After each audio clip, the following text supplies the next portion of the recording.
누가복음 19장 1절부터 10절까지 제가 봉독해 드리겠습니다. 예수께서 여리고로 들어가 지나가시더라.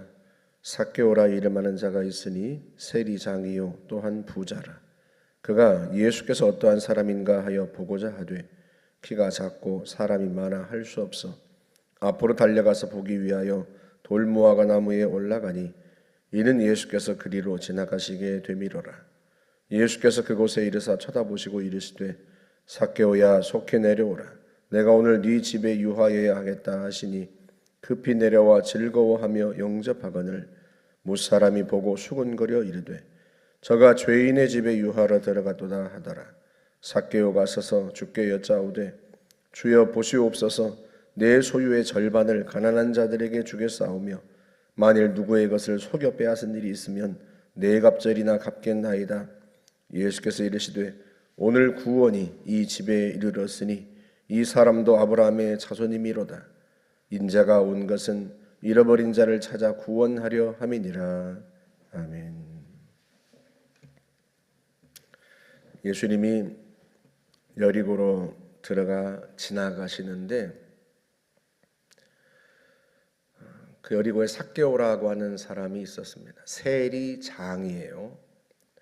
마태복음 9장에 보면 마태가 세관에 앉아 있는데 예수님께서 그를 보시고 나를 따라오너라 부르시는 장면이 나오죠. 그러니까 그 동네에 세관이 있었고 세관에서 세리가 있고 삭개오가 세리장이라고 하는 것은 여러 명의 세리를 거느리고 일하는 사람이라는 뜻이겠죠. 여러분 마태가 예수님을 따르는데 그가 얼마나 좋았는지 예수님을 자기 집에 초대해서 식사를 하는데요. 그때 많은 세리와 죄인들이 함께 예수님과 제자들과 함께 앉았다. 그렇게 마태복음 9장에서 말씀합니다. 많은 세리와 죄인들이. 그게 얼마나 꼴보기 싫었는지 바리새인들이 제자들에게 야 너희 선생은 어찌하여 세리와 죄인들과 함께 먹고 마시느냐. 그렇게 비아냥거리는데 예수님이 그걸 들으시곤 유명한 말씀을 하시죠. 건강한 자에게는 의사가 쓸데없고 병든 자에게라야 쓸데있느니라. 나는 의인을 부르러 온 것이 아니요 죄인을 부르러 왔노라. 여러분 그 소문이 얼마나 빨리 퍼지겠어요. 세리들과 함께 식사하신다. 여러분 우리가 레위기를 보고 있습니다만 정결법, 정한 것과 부정한 것. 부정한 것은 만지지도 말아라. 만지면 부정해진다. 그러지 않습니까? 그래서 그랬는지 바리새인들이 죄인들과는 함께 먹지도 않았단 말이죠. 왜? 자기도 부정해질까 봐. 그런데 예수라는 분은 죄인들과 세리들과 함께 앉아서 식사하시고 그들과 어울리신다. 여러분 이 소문이 얼마나 빠르게 퍼지고 또 멀리 퍼졌겠습니까? 삭개오가 도대체 이분이 누구신가 궁금했던 모양이에요. 여러분 세리장이니까요. 많은 세리를 거느리고 일을 하는데 얼마나 사람들이 그를 미워하고 싫어했겠습니까? 세금 공무원인데 요즘에야 뭐 세금 공무원이 아주 훌륭한 직업이지만 예수님 당시만 해도 자기 동족에게서 세금을 걷어가지고 압제국인 로마에 바치는 사람들이에요. 우리도 일제시대를 겪었습니다만 일본에 부역하는 사람들은 아주 뭐 매국노죠. 그러니까 유대인들 입장에서 보면 세리가요 매국노인데다가 세리들이 그냥 일하겠습니까? 본래 거두어야 할 세금보다 더 많이 거두죠. 그리고 로마 정부의 세금을 바치고 나머지는 다 자기들이 착복하고 그러다 보니까 당연히 부자가 되고 사람들에게는 미움받고 죄인 취급받고 그러는 거 아니겠습니까? 세리장이었으니 얼마나 악명 높았겠어요. 예수님께서 그의 집에 들어가시니까 사람들이 수군거렸다는 거예요. 저분이 죄인의 집에 들어가시다니. 사람들이 수군거릴 정도로, 수군거렸다는 것은 평소에는 그들은 상종하지 않는다, 그런 의미지 않습니까? 아무튼 이 세리장이었던 이 삭개오가 도대체 예수란 분이 어떤 분이실까 소문은 들었는데 마침 여리고를 지나가시니까 보고 싶어서, 그 얼굴이 보고 싶고 어떤 분인가 궁금해서 보려고 하는데 키가 작으니까 사람들이 막 우우하고 몰려가니까요 보이지가 않아서 얼른 예수님이 지나가시려는 길 앞쪽으로 달려가서 돌무화과 나무에 올라갔다는 거예요.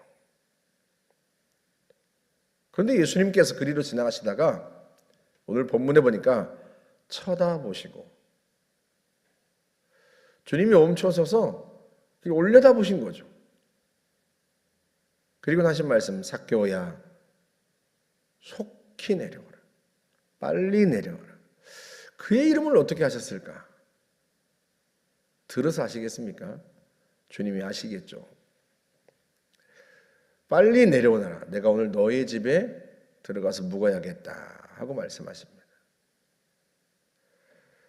주님께서요 그 삭개오의 집에 들어가시겠다는 거예요. 삭개오의 집에서 하룻밤 묵어야 되겠다는 거예요. 지금 예수님이 뭐 하러 가고 계시죠? 십자가를 지러 예루살렘으로 가시는 길입니다. 그런데 아무리 중요한 일을 앞두고 있어도 주님이 왜 십자가를 지시는 거예요? 죄인을 구원하기 위해서. 주님께서 길을 멈추신 거예요. 누구 때문에? 이 삭개오 때문에. 악명 높은, 사람들은 싫어하는 그 사람 집에 들어가십니다. 왜 들어가시겠습니까? 그를 구원하시려고. 마태의 집에 갔을 때 말씀하신 것처럼 잃어버린 자를 찾아 구원하시려고, 죄인을 찾아 구원하시려고, 병든 자를, 영혼이 병든 자를 치료하시려고. 여러분, 우리는 저나 여러분이나 괜찮은 사람 같으면 더 전도하고 싶어요.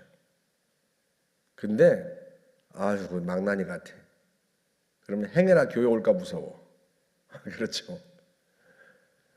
예전에 도봉동에 있을 때 김상임 씨라고 하는 분이 있었어요.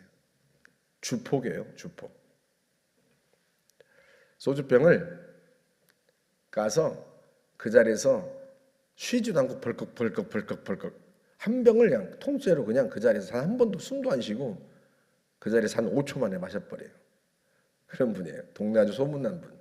삼성교육대를 2번이나 갔다 오신 건달이고, 이분 혼자 사시는데 가족도 뭐 다 나물나라 인연 끊고 살아요.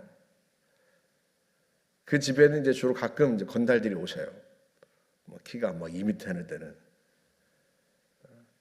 그런 건달분들이 오시고, 이분을 우리 집사람이 전도한 거죠. 목소리는 또 얼마나 크신지, 네 주 막 이러고 찬양을 부르세요. 한 번은 예배 도중에 워낙 큰 소리로 시끄럽게 하시니까 사람들이 뭐라고 하면 더 크게 하세요. 그래서 제가 경찰 부르세요. 김영수 권사님 경찰 부르세요. 그랬더니 하도 파출소 들락거리셔서 경찰 부르라니 그때는 조용하세요. 이분이 저희 집에 오시면 가지를 않아요. 새벽 1시, 2시까지.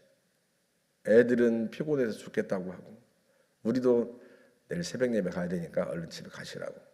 술이 막 그럼 취해가지고 오셔가지고 안 가세요. 그리고 옷을 벗고 샤워하러 들어가겠다고 막 그러시고, 얼른 집에 가시라고 할 때, 목사님은 제가 싫은 겁니까? 아니 싫은 게 아니라 자야지, 잠을 자야지. 이런 분이에요. 교인들이 좋아할까요? 안 좋아하죠. 안 좋아해요. 안 좋아해요. 예수님이 삭개오 집에 들어갔다는 게 그런 분 집에 들어가신 거예요. 이게 지금 굳이 찾아서 들어가셨다는 거예요. 사람들이 수군거리는. 우리는 좀 사람이 반듯하고 그러면 교회로 데려오고 싶어. 근데 사람이 보니까 아우 불량해. 그러면 안 데려오고 싶어. 그렇죠. 그러니까 이게 주님의 마음과 우리의 마음이 얼마나 먼가 그걸 알 수 있어요. 우리는 바리새인들을 욕하지만 예수님께서 그 바리새인들에게 마태의 집에서 하신 말씀, 너희가 가서 내가 제사를 원하지 않고 긍휼을 원한다 하는 말이 무슨 뜻인지 가서 배우라.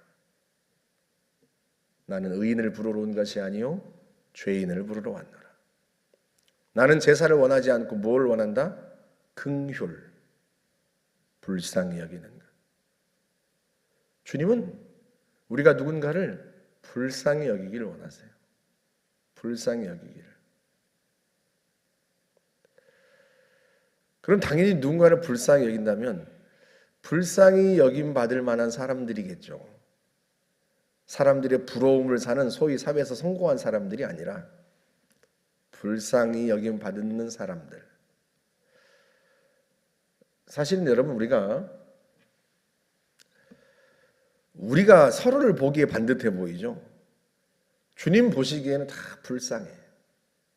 우리는 우리가 꽤 괜찮은 사람 같아 보이지만 주님 보시기엔 다 불쌍해. 저나 김상임 씨나 주님 보시기엔 다 불쌍해. 그래서 주님이 우리를 찾아오신 거예요. 삭개오가 얼마나 좋았던지 즐거워하면서 예수님을 영접합니다. 빨리 내려와 그랬으니까 삭개오야 내려오너라 이렇게도 말씀하지 않으셨어요. 속히 빨리 내려와라 빨리. 예수님께서 그를 얼마나 반기시면 그렇게 말씀하시겠어요. 삭개오도 그게 너무 좋아. 즐거워하며 가서 예수님을 대접하는데 서서 예수님 식사하시는데 서서 앉지도 않아요. 얼마나 좋은지 그냥 서서 말씀드리는데 뭐라고 말씀드려요? 주님 보십시오. 이 사람이 큰 부자라고 그러죠. 큰 부자. 다 뭐해서 부자 됐겠어요? 세리가 왜 사람들에게 사람 취급 못 받아요? 남의 것을 착복해서 속여 빼앗아서 세금 강탈하고 그래서 큰 부자 되지 않겠습니까? 이분이 이 삭개오가 하는 말이 주여 보옵소서. 제가 재산의 절반을 가난한 자들에게 주겠습니다. 여러분 앞에서 우리가 부자 관원이 예수님께서 네 재산을 다 팔아 가난한 자들에게 주고 나를 따르라 했더니 예수님을 따랐어요? 부자 힘으로 근심했다고 했어요. 주님이 얼마나 속상하셨는지 부자는 천국에 들어가기 어렵다. 그랬는데 이 사람은 재산의 절반을 가난한 자들에게 주겠대요. 거기서 그치지 않습니다. 뭐라고 말해요? 누구의 것을 속여 빼앗은 일이 있으면 당연히 속여 빼앗았겠죠. 그의 재산은 다 속여 빼앗은 거죠. 정상적으로 세금을 걷었으면 사람들이 그를 손가락질 하겠습니까? 정상적으로 세금을 걷었으면 세리 장까지 올라갔겠어요. 로마에서 얼마나 세금을 잘 걷었는지 이 사람을 장으로 삼았다는 거 아니겠습니까? 다 속여 빼앗은 거예요. 몇 배로 갚아요? 4갑절이나 갚겠습니다. 왜 4배예요? 출애굽기 22장에 보면 소를 빼앗으면 소를 도둑질하면 5배로 갚아야 되고 양을 도둑질하면 4배로 갚아야 되고 이미 소나 양을 잡아가지고 팔아버렸어. 없어. 내가 안 갖고 있어. 도둑놈이. 그러면 5배, 4배. 도둑질한 게 자기가 갖고 있어. 잡았어. 그러면 2배. 손은 돌려주고 2배로 갚아야 돼. 그게 배상법이에요. 삭개오의 재산은 다 속여 뺏은 거죠. 그런데 2배가 아니라 다 속여 빼서 자기가 가지고 있는 거잖아요, 지금. 그런데 4배로 갚게 돼, 4배로. 4배로 갚으면 이 사람이 재산이 남을까요? 안 남을까요? 안 남을 것 같아. 그렇지 않겠습니까? 이게 무슨 말이에요? 이 사람이 왜 이런 말을 해요? 주님이 자기를 찾아오신 게 너무 좋고 주님을 배우니까 돈은 이제는 필요가 없어진 거죠. 자기 재산을 다 내놓겠다는 뜻이야, 이게 지금. 진정한 회개가 임한 거예요. 진정한 회개가. 루터가 그렇게 얘기합니다. 지갑이 회개해야 진짜 회개다. 지갑이 회개해야 진짜 회개다. 왜 우리는 일본의 사죄를 진심으로 받아들이지 않아요? 지갑이 회개하지 않았어. 배상을 하지 않아. 배상을 하지 않는데 그게 무슨 사죄냐 이거죠. 말만 사죄요? 사죄를 매번 했대. 왜 근데 우리가 받아들이잖아요, 그걸? 왜 우리 국민은 그걸 사죄라고 받아들이잖아요? 배상을 하지 않아, 배상을. 그래서 그걸 사죄라고 받아들이잖아요. 지난번에 했대. 근데 우리는 그건 한 거 아니야. 왜? 배상하지 않잖아. 자기가 잘못한 게 있으면, 속여 빼앗았으면, 강탈했으면, 누군가를 끌고 가서 일을 시켰으면 어떻게 해야 돼요? 배상을 해야 돼요. 배상을. 그게 하나님이 정하신 법이고 이스라엘 백성들에게 하나님이 정하신 법이 아니더라도 사람의 상식에 배상하지 않는다는 건 회개하지 않는다는 뜻이에요. 사죄하지 않는다는 뜻이에요. 이렇게 생각해 보세요, 여러분. 여러분의 집 대문을 누가 발로 뻥 차가지고 대문이 찌그러졌어.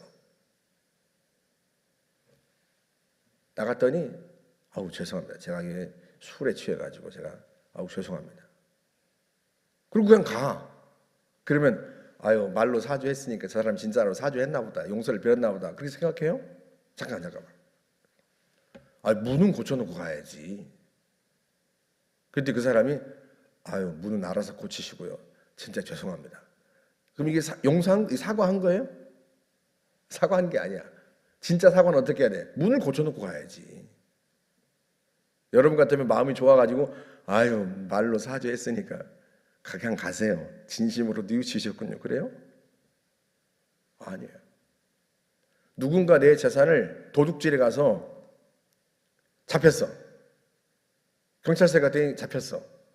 그래가지고 그 도둑이 아우 죄송합니다. 제가 잘못했습니다. 한 번만 용서해 주십시오. 그럼 용서하고 그냥 와요? 도둑질한 건 내놔야지. 도둑질한 건. 그 위에다가 더 갚으라고 더 배상하라고 말 안 해. 도둑질한 거 가져간 거라도 그거라도 내놔야지. 그래야 진짜 용서를 비는 거죠.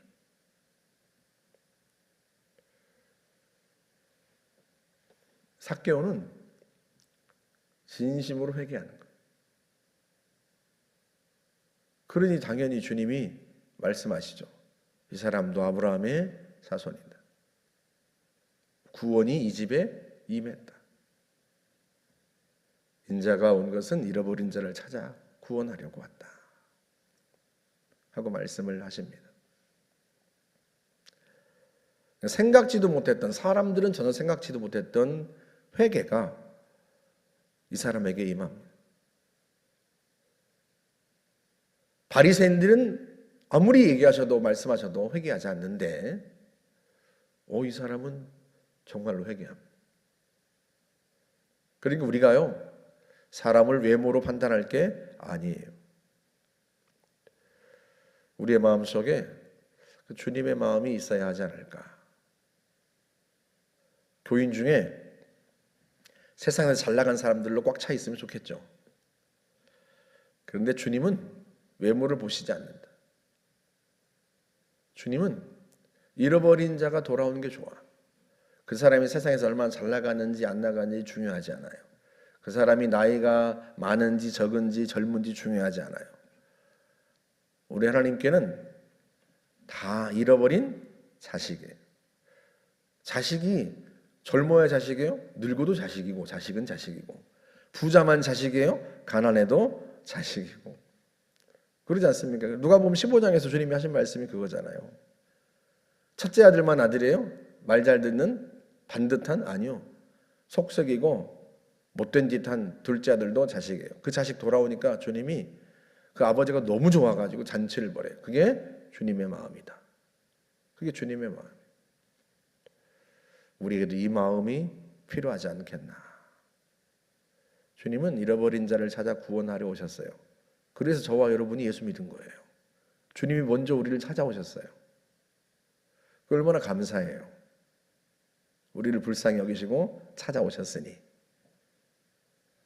주님이 우리를 얼마나 귀하게 여기시고 그러셨으면 우리에게 먼저 찾아오셨겠어요. 주님 우리를 불쌍히 여기셔서 찾아오신 것이다. 우리가 대단해서 잘나서가 아니고 주님 우리를 불쌍히 여기셔서, 우리가 불쌍해서, 그래서 먼저 찾아오신 거예요. 그게 얼마나 감사해요.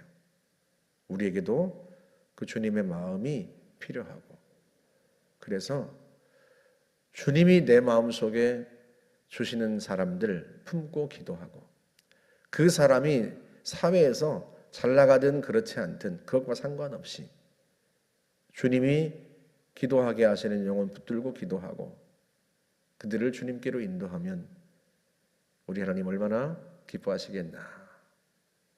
주님은 잃어버린 자를 찾아 구원하러 오셨습니다.